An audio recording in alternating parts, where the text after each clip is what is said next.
에스테르기 1장 모르도카이의 꿈.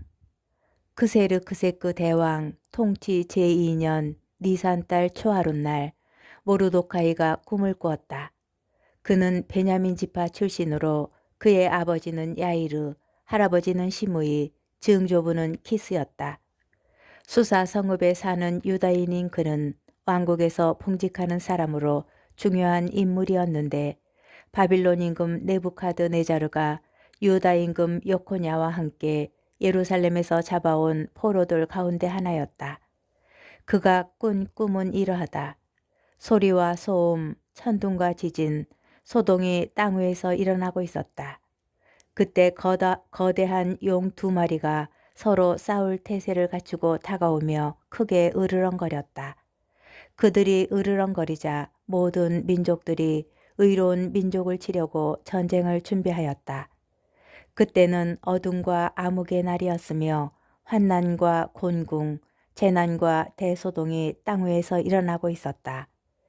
의로운 민족 전체는 자신의 불행에 대한 두려움으로 혼란에 빠져 이제는 멸망할 것을 각오한 채 하느님께 부르짖었다. 그러자 마치 작은 샘에서처럼 그들의 부르짖음에서 물 많은 큰 강이 생겨났다. 빛과 해가 솟아오르고 비천한 이들이 들어 높여져 존대받던 이들을 집어삼켜 버렸다. 이러한 꿈과 하느님께서 실행하시려고 결정하신 바를 본 모르도카이는 잠에서 깨어나 이를 마음에 간직한 채 밤늦도록 모든 것을 낱낱이 이해하려고 애썼다. 임금에 대한 음모. 모르도카이는 임금의 내시로서 어전을 지키는 가바타와 타라 2사람과 함께 궁에서 쉬고 있었다. 그때 그는 그들의 계획을 엿듣고서 그 의도를 조사한 끝에 그들이 크레스크세스 임금을 해치려 꾀하고 있음을 알게 되었다. 그는 임금에게 이들에 대하여 보고하였다. 임금이 2 내시를 신문하여 그들이 자백하자 그들은 형장으로 끌려나갔다. 임금은 이 사건을 잊지 않도록 기록하게 하였으며 모르도카이도 이 사건을 기록하였다. 그러고 나서 임금은 모르도카이에게 궁전에서 봉직하도록 명령하고 이 일에 대하여 선물을 하사하였다. 그런데 어전에서 존대받는 이로 북의 사람 함부다타의 아들 하만이 있었는데 그는 임금의 2 내시일 때문에 모르도카이와 그의 민족에게 해를 입히려고 꾀하였다. 크세르크세스 임금이 잔치를 베풀다.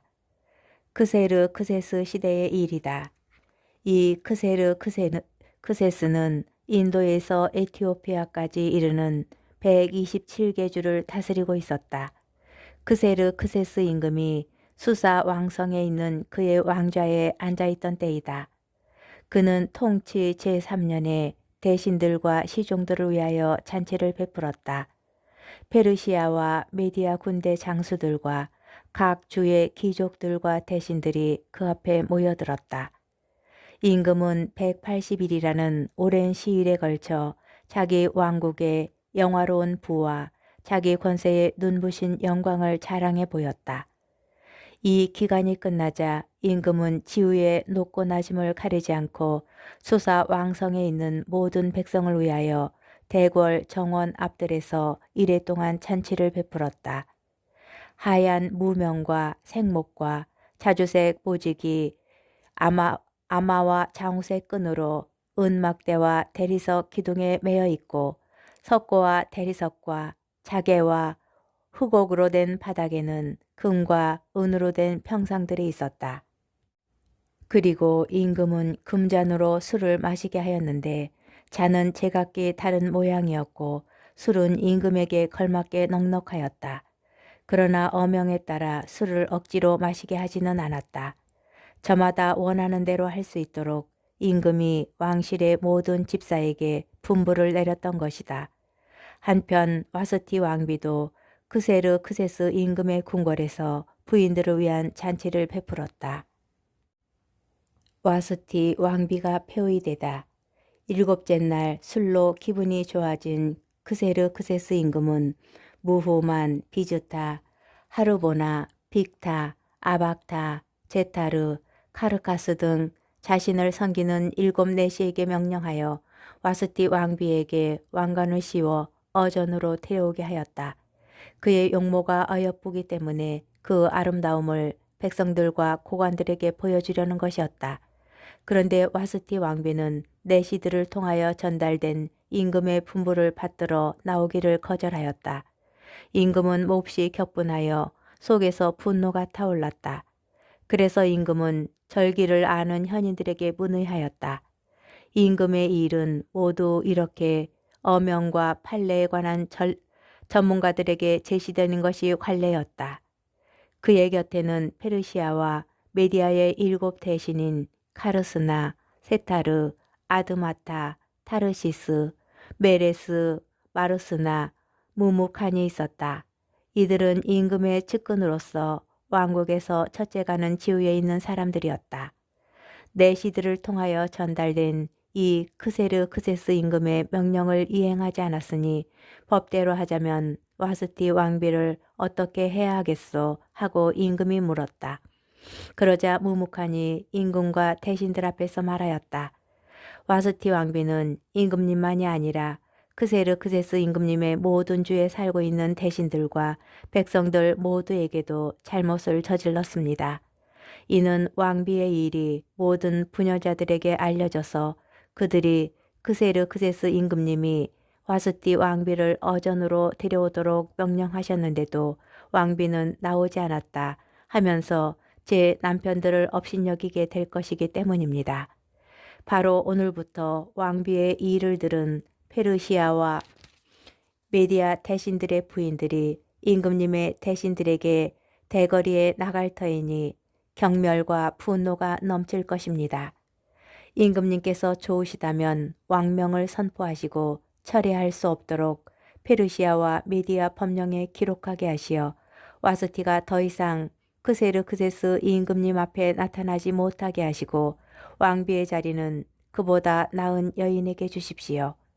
임금님께서는 왕국에 내리신 명령을 듣게 되면 이 명령은 엄중한 것이니 모든 부녀자들이 위아래 할 것 없이 남편을 공경할 것입니다.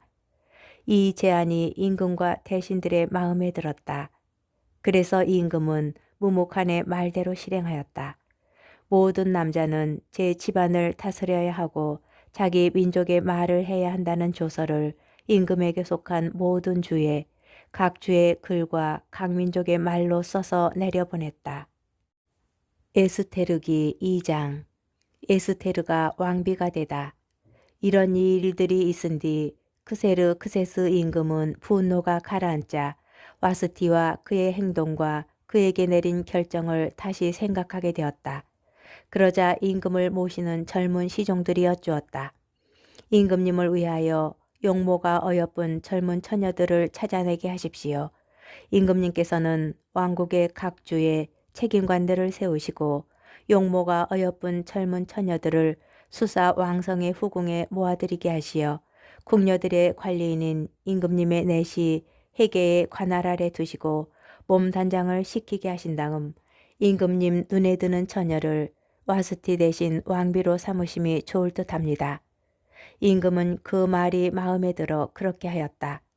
그때 수사 왕성에 유다 사람 하나가 있었는데 그의 이름은 모르도카이이고 베냐미 진파 사람으로 그의 아버지는 야이르, 할아버지는 시므이, 증조부는 키스였다. 그는 예루살렘에서 끌려온 사람으로서 바빌론 임금 네부카드 네자르가 잡아온 유다 임금 여코냐와 함께 포로로 잡혀온 이들 가운데 하나였다. 그는 자기 삼촌의 딸 하다사 곧 에스테리를 맡아 키우고 있었다. 그에게 아버지도 어머니도 없었기 때문이다. 그 처녀는 모습이 아름답고 용모가 어여뻤다. 에스테리의 아버지와 어머니가 죽자 모르도카이는 그를 자기 딸로 맞아들였다. 임금의 분부와 어명이 공포되어 수많은 처녀들이 수사 왕성으로 해계의 관할 아래 모아들여질 때 에스테르도 왕궁으로 들어가 궁녀들의 관리인인 해계의 관할 아래 있게 되었다. 이 처녀는 그의 눈에 들어 총애를 받았다. 헤게는 서둘러 그에게 몸단장에 쓰는 것들과 음식을 주고 왕궁에서 뽑힌 시녀 7을 배정하여 그와 시녀들을 후궁에서 가장 좋은 방으로 옮겨주었다. 그런데 에스테르는 자기의 민족과 혈통을 밝히지 않았다. 모르도카이가 밝히지 말라고 그에게 명하였기 때문이다. 모르도카이는 에스테르가 잘 있는지 그에게 무슨 일이 일어나는지 알아보려고 날마다 후궁 뜰 앞을 서성거렸다. 처녀들은 후궁 여인들의 규정에 따라 12달이 지나면 각자 크세르크세스 임금에게 차례대로 나아가게 되는데 6달 동안은 모략 향유로 나머지 6달 동안은 발상과 여성용 화장품으로 몸을 다듬었다. 이 기간이 끝나 처녀가 임금에게 들어갈 때면 원하는 것은 무엇이든지 갖추어져 후궁에서 왕궁으로 보내졌다. 저녁에 들어갔다가 아침에 돌아오는데 이때는 내 명부들을 관리하는 임금의 넷이 사아즈가즈 관할 아래 다른 후궁으로 들어갔다. 그리고 임금이 그를 좋아하여 직접 호명하지 않으면 더 이상 임금에게 나아가지 못하였다. 마침내 아비하일의 딸로서 사촌 모르도카의 양녀가 된 에스테르가 임금에게 나아갈 차례가 되었다. 그런데 그는 궁녀들을 관리하는 임금의 넷이 헤게가 정한 것 말고는 아무것도 청하지 않았다. 에스테르는 그를 보는 모든 이들의 귀여움을 받았다. 이렇게 에스테르는 궁궐로 크세르크세스 임금에게 불려가게 되었는데 그의 통치 제7년 10째 딸인 테베 딸이었다. 임금은 다른 어떤 여자보다도 에스테르를 사랑하게 되어 그는 모든 처녀들보다 임금의 귀여움과 총애를 더 많이 받았다. 임금은 에스테르의 머리에 왕관을 씌우고 그를 와스티 대신 왕비로 삼았다. 임금은 대신들과 시종들을 위하여 큰 잔치를 베풀었다. 이렇게 에스테르의 잔치를 벌이고 모든 주에 면세를 베풀며 임금답게 풍성한 선물을 내렸다. 모르도카이가 역적 모의를 밝혀내다. 처녀들이 2번째로 모집될 때 모르도카이는 궁궐 대문에서 근무하고 있었다. 에스테르는 모르도카이가 명한 대로 자기의 혈통과 민족을 밝히지 않았다. 모르도카이의 양육을 받을 때처럼 에스테르는 그가 말한 대로 하였다. 모르도카이가 궁궐 대문에서 근무하고 있을 그때에 어전지기들 가운데 빅탄과 테레스라는 임금의 넷이 둘이 불만을 품고 크세르크세스 임금을 해치려 꾀하였다. 이 일이 모르도카이에게 알려져 그는 에스테르 왕비에게 알리고 에스테르는 이를 모르도카이의 이름으로 임금에게 고하였다. 이 사건이 조사되어 사실로 드러나자 그 2사람은 말뚝에 매달리게 되었다. 이 일은 임금 앞에서 궁중 일지에 기록되었다. 에스테르기 3장. 새 재상 하만과 모르도카이가 갈등을 빚다. 이런 일들이 있은 뒤 크세르크세스 임금은 아각 사람 함무다타의 아들 하만을 중용하였는데 그를 들어올려 자기 곁에 있는 모든 대신들보다 높은 자리에 앉혔다. 궁궐 대문에서 근무하는 임금의 모든 시종들이 하만 앞에서 무릎을 꿇고 절을 해야 하였으니 임금이 그렇게 명령하였기 때문이다. 그러나 모르도카이는 무릎을 꿇으려고도 절을 하려고도 하지 않았다. 그러자 궁궐 대문에서 근무하는 임금의 시종들이 모르도카이에게 자녀는 왜 임금님의 명령을 거역하는가 하고 말하였다. 그들이 그에게 날마다 권하였지만 모르도카이는 끝내 듣지 않았다. 그래서 그들은 자기는 유다 사람이라고 하는 모르도카이의 말이 얼마나 오래가는지 보려고 하만에게 보고하였다. 하만은 모르도카이가 무릎을 꿇지도 절을 하지도 않는 것을 보고 노기로 가득 찼다. 그러나 모르도카이 하나만 해치우는 것으로는 눈에 차지 않았다. 모르도카이가 어느 민족인지가 자기에게 보고되자 하만은 크세르크세스 왕국 전역에 있는 유다인들을 모두 몰살하려고 꾀하였다. 하만이 유다인 몰살을 꾀하다. 그세르크세스 임금 제12년 첫째 달인 니산 달에 하만이 자기 앞에서 푸르 곧 주사위를 각 날과 각 달에 따라 던지게 하니 12째 달인 아다르 달이 나왔다. 그래서 하만은 그세르크세스 임금에게 말하였다. 임금님, 왕국의 모든 죄는 민족들 사이에 흩어져 있으면서도 저희들끼리만 떨어져 사는 민족이 하나 있습니다. 그들의 법은 다른 모든 민족들의 법과는 다를 뿐만 아니라 임금님의 법마저도 그들은 지키지 않습니다. 그들을 이대로 내버려 두시는 것은 임금님께 합당치 못합니다. 임금님께서 좋으시다면 그들을 절멸시키라는 글을 내리시기 바랍니다. 그러면 저는 은 1만 탈렌트를 달아서 행정관들 손에 넘겨 내 탐고에 들여놓게 하겠습니다. 그러자 임금은 인장 반지를 손에서 빼어 아각 사람 함무다타의 아들 유다인들의 적 하만에게 건네주었다. 그리고 임금은 하만에게 말하였다. 은은 그대 차지요. 이 민족도 그대가 좋을 대로 처리하시오. 그리하여 첫째 달 14날에 임금의 서기들이 불려가 모든 것을 하만이 명령하는 대로 써서 임금의 총독들과 각 주를 관장하는 지방관들과 각 민족의 대신들에게 보내는 문서를 각 주의 글과 각 민족의 말로 작성하였다. 그 문서는 크세르크세스 임금의 임금으로 작성되어 임금의 반지로 봉인되었다. 그런 다음 파발꾼들 편으로 임금의 각 주에 서신이 발송되었다. 아이와 여자 할 것 없이 어린이에서 노인에 이르기까지 모든 유다인들을 12째 달인 아다르 달 14날 한날에 파멸시키고 죽여서 절멸시키고 그들의 재산을 몰수하라는 것이었다. 그 서신의 사본은 이러하다. 크세르크세스 대왕이 인도에서 에티오피아까지 이르는 127개 주의 제후들과 그 예하 지방관들에게 이 글을 써보냅니다. 과인은 수많은 민족들을 지배하고 온 세계를 통치하게 되었지만 권력의 오만함으로 방제하게 되지 아니하고 오히려 항상 더욱 온화하고 관대하게 다스려 신민들의 삶을 모든 면에서 어떠한 소란도 없이 안정시키고 왕국을 그 경계선 끝까지 평온하고 마음대로 다닐 수 있게 만들어 모든 사람이 열망하는 평화를 회복하리라 결심한 바 있습니다.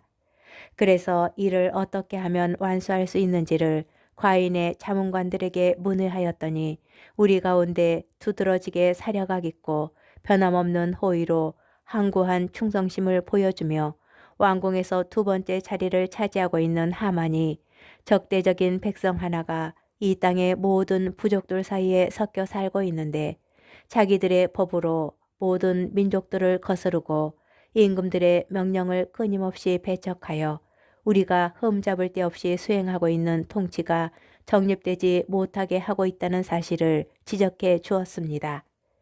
이제 우리는 이 백성이 혼자서 유별나게 모든 사람과 끊임없이 적대 관계를 이루면서 자기네 법에 따라 기이한 생활 방식으로 떨어져 살며 우리 일에 나쁜 감정을 품고 극악한 짓들을 저질러 왕국의 안전을 위협하기에 이르렀다는 사실을 깨닫게 되었습니다. 그래서 과인은 이렇게 명하는 바입니다.